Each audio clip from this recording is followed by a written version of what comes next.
Cet atelier met en exergue un projet qui vise la prévention et la lutte contre la torture, le traitement inhumain ou dégradant, qui constitue en soi une pratique criminelle mais tolérée dans la société, qui continue d'ailleurs à en compter des victimes. Cette formation que nous suivons a un intérêt pratique et direct sur la population congolaise en général et quinoise en particulier, d'autant plus que la question de la torture est largement ignorée par la majorité de notre population. Il y a des gens qui se font torturer et qui croient que le fait pour eux d'être torturé pour avoir commis une infraction, c'est un droit du tortionnaire. Ils ne peuvent plus dénoncer, ils ne peuvent plus réclamer, tout simplement parce qu'ils sont conscients que la torture est autorisée et en tant qu'auteur d'une infraction, ils ont cette obligation d'être torturés. Non. Cette formation a son intérêt en ce qu'elle nous donne des indications précises, une base pour pouvoir nous défendre avec laquelle sensibiliser cette population à savoir que la torture est déjà érigée en une infraction indépendante. La torture est incriminée par la loi et tout auteur de la torture ou de traitement cruel et dégradant doit être déféré devant les juridictions compétentes. Un véritable challenge pour l'ONG Arche d'Alliance, exécutant du projet Résistons et luttons ensemble contre la torture. Alors la torture étant un crime, disons une infraction ignorée d'une grande partie de la population, nous comptons y aller avec les actions de prévention, c'est-à-dire la sensibilisation, également la vulgarisation de la loi de 2011 criminalisant la torture, cette loi qui complète et qui modifie le code pénal congolais. Nous allons également y aller dans les actions de lutte, les actions qu'on appelle les actions de redevabilité au niveau des cachots, des sous-SIAT et des SIAT de la police nationale congolaise, aidant les victimes de la torture de poursuivre les tortionnaires, ceux qui ont commis les actes de torture au niveau des cours et tribunaux, au niveau même de l'auditorat, ainsi qu'en les appuyant, en les accompagnant sur le plan médical, le plan psychologique, étant donné que la torture crée une psychose et des traumatismes, ainsi que, comme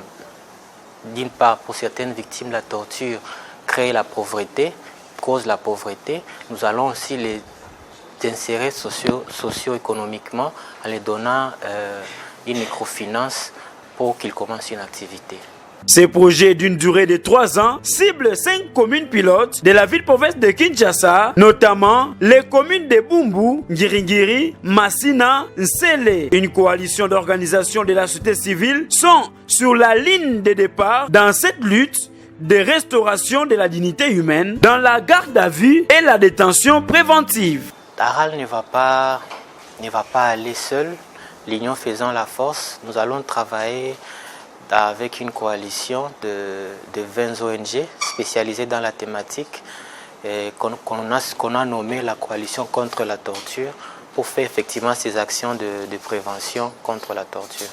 Selon Arche d'Alliance, un monitoring renseigne plusieurs cas de torture dans les cachots et commissariats à Kinshasa. À côté de la détention arbitraire, il y a des arrestations arbitraires et autres traitements dégradants qui enfreignent même au code pénal qui pourtant interdit la pratique des tortures, quelle que soit sa forme, tout en garantissant le droit à toute victime d'une justice équitable dans le respect des droits de l'homme. Un message qui tombe à pic pour les acteurs de la société civile œuvrant auprès des détenus.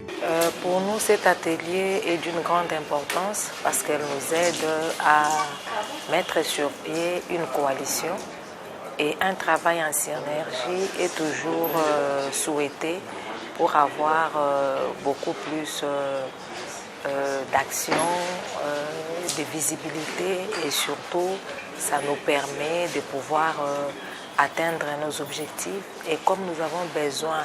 des résultats, nous trouvons que cet atelier est vraiment indiqué. Il y a de l'expertise au milieu de nous. Chaque organisation a une certaine expertise en la matière Et nous pensons que travailler en coalition avec chacune des expertises,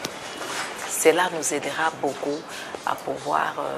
travailler sur cette thématique qui du reste nous tient beaucoup à cœur par rapport à la détention préventive,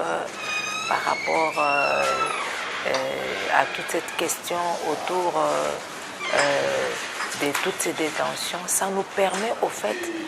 de pouvoir travailler dessus et trouver des solutions qu'il faille pour ne pas dire éradiquer, mais au moins réduire les plus des cas que nous trouvons sur terrain.